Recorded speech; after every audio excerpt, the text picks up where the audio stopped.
माघ मेले में पड़ने वाले दूसरे स्नान पर्व पौष पूर्णिमा के पर्व पर गंगा, यमुना और अदृश्य सरस्वती की त्रिवेणी पर आस्था का सैलाब उमड़ पड़ा है। कड़ाके की ठंड के बावजूद ब्रह्म मुहूर्त से ही श्रद्धालु संगम की त्रिवेणी में स्नान कर दान पुण्य कर रहे हैं। पौष पूर्णिमा के पावन पर्व पर संगम की त्रिवेणी में स्नान और दान का विशेष महत्व है। ऐसी मान्यता है कि पौष पूर्णिमा पितरों की पूर्णिमा है और यह कल्याण का पर्व है। इस मौके पर आस्था से लोग कल्याण की समस्त कामनाओं को लेकर तीर्थराज प्रयाग आते हैं। इस दिन से ही संगम की रेती पर चलने वाले माघ मेले में कल्पवासी पितरों के मोक्ष और कामनाओं की पूर्ति का संकल्प लेकर कल्पवास की शुरुआत करते हैं, जो कि माघी पूर्णिमा के स्नान पर्व तक चलता है। माघ मेले में आए कल्पवासी जीवन और मृत्यु के बंधनों से मुक्ति की कामना को लेकर अलौकिक शक्ति और ऊर्जा प्राप्त करने के लिए संगम की रेती पर 1 माह तक कठिन जप और तप करेंगे। पौष पूर्णिमा पर श्रद्धालु व्रत रखकर स्नान, दान और पूजा पाठ करते हैं, जिससे घर में सुख समृद्धि बढ़ती है और नकारात्मकता खत्म होती है। इस दिन जरूरतमंदों को अन्न और कपड़े भी दान किए जाते हैं। ऐसा माना जाता है कि पौष पूर्णिमा के दिन कच्चे फल और सब्जियों का भी दान करना चाहिए।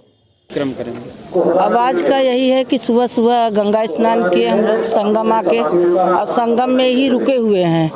तो आज अब यहाँ से जाने के बाद जौ बोएंगे, तुलसी लगाएंगे, उनका पूजन करेंगे, फिर घर में जो विष्णु भगवान को रखे हैं उनका पूजन करेंगे।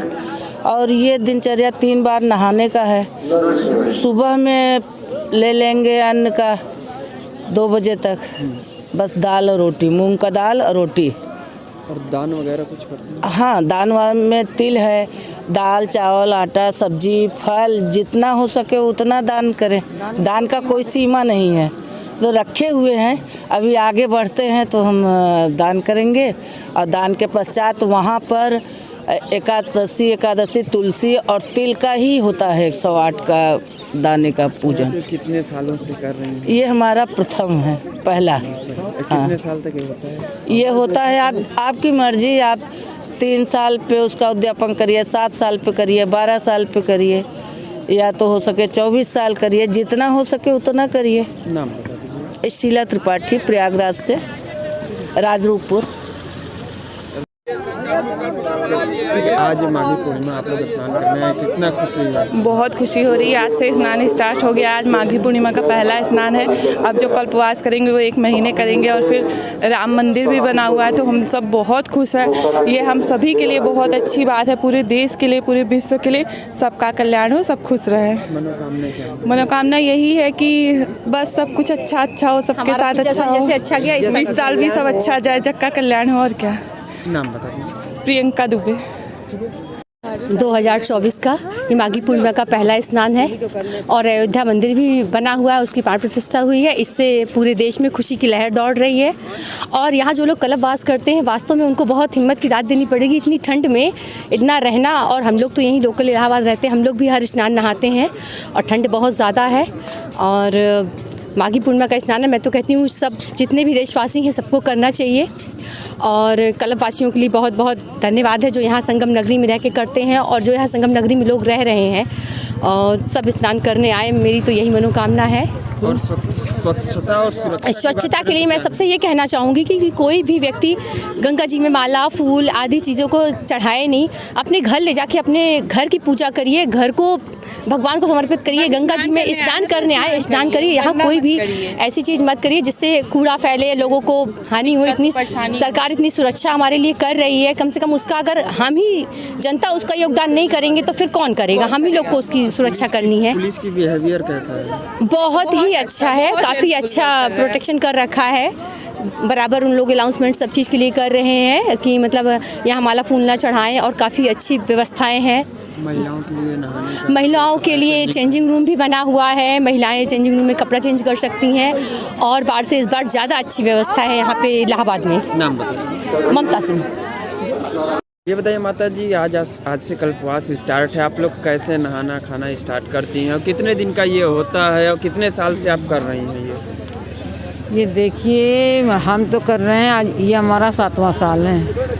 और इसमें जो है जब व्रत उठाया जाता है तो बोल के उठाया जाता है यथाशक्ति, मतलब जितने साल का हो सकेगा उतने साल हम कर सकते हैं, जब तक हमारी शरीर मतलब जवाब ना दे दें। अच्छा, नहाने वहाने का क्या है? नहाने क्या का खाने का है? नहाने का ये है कि सूर्य निकलने से पहले स्नान करिए, दान की कोई सीमा नहीं होती। जितना यथाशक्ति आपको भगवान ने दिया है उतना आप दान कर सकते हैं। और क्या कहते हैं, इसके बाद जैसे तुलसी जी की पूजा, विष्णु भगवान की पूजा घर पे जाने के बाद, आज प्रथम दिन है, पूर्णिमा है, तो आज सबसे पहले जौ बोया जाएगा। फिर उसके बाद भगवान का विग्रह की पूजा की जाएगी घर पर। 3 टाइम नहाना होता है, 1 टाइम खाना होता है। उसके बाद 1 महीने तक आप लोग यहाँ पे 1 महीने तक, पूर्णिमा से पूर्णिमा तक रहना क्या होता है? रहने के लिए यहाँ मतलब ये जो है ये तीर्थ पुरोहित जो होते हैं उन्हीं के हम लोग रुकते हैं। और अपन जो उनकी यथाशक्ति जो कुछ होता है, मतलब जो उनका चार्ज होता है वो हम लोग को देना पड़ता है। और लेटने का क्या? लेटने का हम लोग ज़मीन पे लेटते हैं भाई। हाँ, 1 महीने तक ज़मीन पर ही शयन करना है। नाम बताओ। नाम हमारा मुकुंतला कुमारी। योगी सरकार 2024 के माघ मेले को 2025 के महाकुंभ के रिहर्सल के तौर पर पेश कर रही है। प्रयागराज मेला विकास प्राधिकरण ने माघ मेले को लेकर व्यापक तैयारियां की है। माघ मेले में श्रद्धालुओं की सुविधाओं का पूरा ख्याल रखा गया है। सुरक्षा को लेकर भी चाक चौबंद इंतजाम किए गए हैं। स्नान घाटों से लेकर पूरे मेला क्षेत्र में चप्पे चप्पे पर नजर रखी जा रही है। मेला क्षेत्र की ड्रोन और सीसीटीवी कैमरों से भी निगरानी हो रही है। मेले में पुलिस, पीएसी के साथ ही पैरामिलिट्री, एटीएस, एसटीएफ की टीमें भी तैनात की गई हैं। वहीं स्नान घाटों पर जल पुलिस, फ्लड कंपनी, पीएसी, गोताखोर के साथ ही एनडीआरएफ और एसडीआरएफ को भी तैनात किया गया है। प्रयागराज मेला प्राधिकरण के अधिकारियों के साथ ही पुलिस कमिश्नरेट के भी आला अधिकारी लगातार मेले का भ्रमण कर स्थितियों का जायजा कर रहे हैं।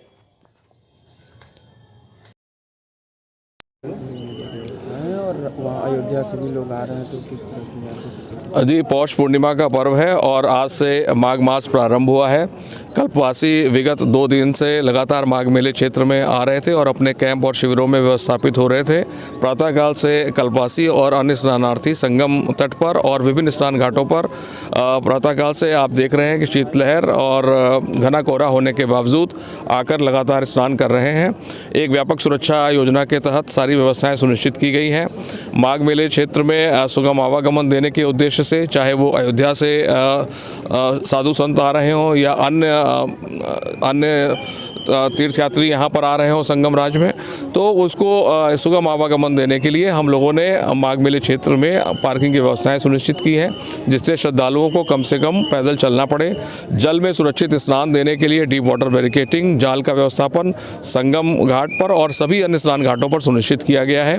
उसके साथ साथ जाल और डीप वाटर बैरिकेटिंग के साथ साथ फ्लड कंपनीज के जवान जो कुशल तैराक होते हैं उनका व्यवस्थापन किया गया है। जल पुलिस के लोग लगाए गए हैं, प्रशिक्षित गोताखोरों की नियुक्ति की गई है। साथ ही साथ जल में एक फ्लोटिंग पुलिस चौकी की भी स्थापना की गई है, जिसमें राजपत्रित स्तर के अधिकारी लगातार मौजूद होकर नज़र रख रहे हैं। एसडीआरएफ और एनडीआरएफ की टीम भी रेस्क्यू पर्पज से जल में मौजूद है। इस माघ मेले क्षेत्र में सीसीटीवी कैमरों के माध्यम से भी लगातार हम लोग नज़र रख रहे हैं और आवश्यकता अनुसार ड्रोन का प्रयोग भी कर रहे हैं। सर, अब तक लगभग कितने श्रद्धालु? एक मोटे अनुमान के तौर पर 2 लाख से अधिक श्रद्धालु संगम घाट पर और अन्य स्नान घाटों पर आकर स्नान कर चुके हैं। ठीक, थैंक यू।